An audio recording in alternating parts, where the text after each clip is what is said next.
The VHS franchise is back. I mean, much like some of the characters in the film, I'm blown away by this installment, and I'm getting straight into it, so let's set up this film. After the discovery of a mysterious VHS tape, a brutish police SWAT team launches a high-intensity raid on a remote warehouse, only to discover a sinister cult compound whose collection of pre-recorded material uncovers a nightmarish conspiracy, and we'll get into that conspiracy. But first, let's actually rank and review those 4 separate stories we get to view.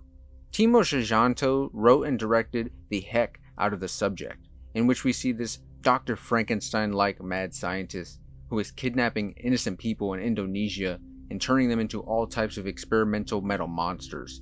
This one starts out like it's going to be your run-of-the-mill, cliche gore porn film with nothing new up its sleeve, up until about 5 minutes in, and it completely takes a twist and just goes full Resident Evil Heisenberg's warehouse on us, and gives us this video game type of experience in which we see the perspective of both the soldiers who were sent to kill the mad scientist and then one of the experiments, both fighting for their lives to escape this house of horrors. And what we get to see is this all-out slasher slash shoot 'em up brawl, which has just so much fun and it's entertaining to the max. I mean, no punches were pulled with this story, and it's easily my favorite of the bunch. And it's also just got this these small moments of just sadness and some real touching moments to it, where we get to see that, you know, there's still a hint of human left in these metal monster experimental creatures, and it's just very sad. And so, you know, it's not just like this all-out crazy, you know, gore fest going on. There's a bit of emotion to this one as well. So it's definitely my favorite of the bunch. But the other great story that we get is The Terror, written and directed by Ryan Prowse, which follows a militia group who get their hands on a supernatural weapon they plan to use against the government.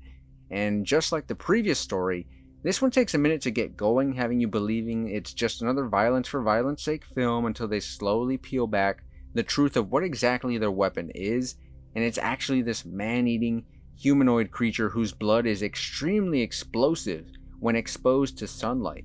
And this story brilliantly gives us a cast of characters we could all sort of see are just a bunch of dumb terrorist white dudes who bit off more than they could chew, and subsequently get bit and chewed up themselves after a night of partying allowed the creature to escape its cage and just absolutely wreak havoc on them. I mean, it had them shooting each other. It was feasting on them with its grotesque and ugly but pretty practical effects mouth.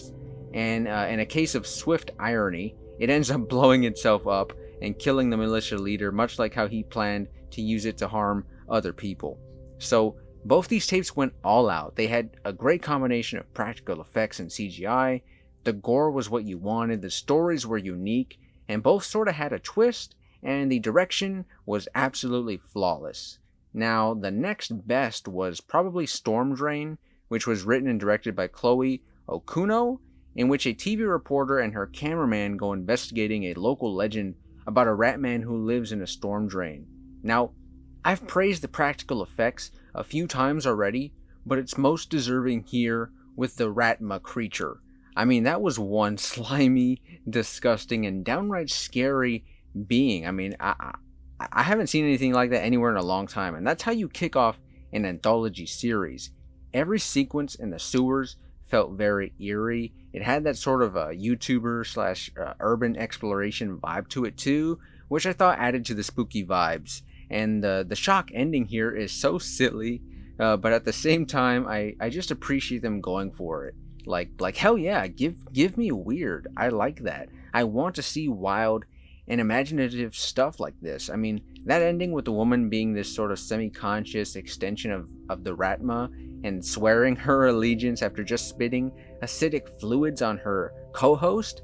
Hey, job well done, VHS. Then there was the Simon Barrett directed entry, The Empty Wake, where a new employee at a funeral home is forced to record an overnight wake. This one did a great job with setting an atmosphere with the thunderstorm. The setting was creepy, the suspense with the knocking coming from the closed casket, the eventual reveal of the zombie-like man out of his casket. There was some really good practical work on his face, I thought, but where this one falls short of being top tier for me was the sort of abrupt ending and lack of a real conclusion. I mean, Was the woman just turned into a zombie-like creature herself? I mean, I couldn't really tell, and I really, I guess I just expected more from this director, considering his previous work. Finally, we had the Jennifer Reeder directed Holy Hell, the overarching story of the SWAT team finding these tapes, which I gotta say doesn't solve the struggle that every anthology film seems to have, which is finding a way to tie together each individual story within to frame a larger and cohesive narrative. I thought it didn't make much sense, and to be honest, I mean, maybe it's me and maybe I'm just dumb, but I didn't even realize that the SWAT team members were being taken out one by their female team members who end up being the leaders of the very cult they were sent to arrest and stop. So the overarching story sort of fell flat for me, but hey, I'll still take this over a lot of other stuff that we've seen in this franchise. The first two VHS films are equal parts hit and miss for me. I mean, the succubus woman creature from part 1 gave me downright chills at the time, and I'm a sucker for aliens, so I loved that bit in part 2. The third film, well, I've got nothing nice to say about that, but still, I have a soft spot in my horror heart for this franchise. So I was really looking forward to this soft reboot in VHS 94, and again, I'm happy to report that it more than lived up to my expectations. But what about you? Did you enjoy it overall? And which was your favorite story? I'm actually really curious to hear which one you guys picked the most. But if you enjoyed this review and want to talk even more horror with me, and watch video essays where I break down other films, well, look no further and subscribe to the channel because I'd love to have you here. But until next time, this has been Millennium Movies, and I will see you all very soon.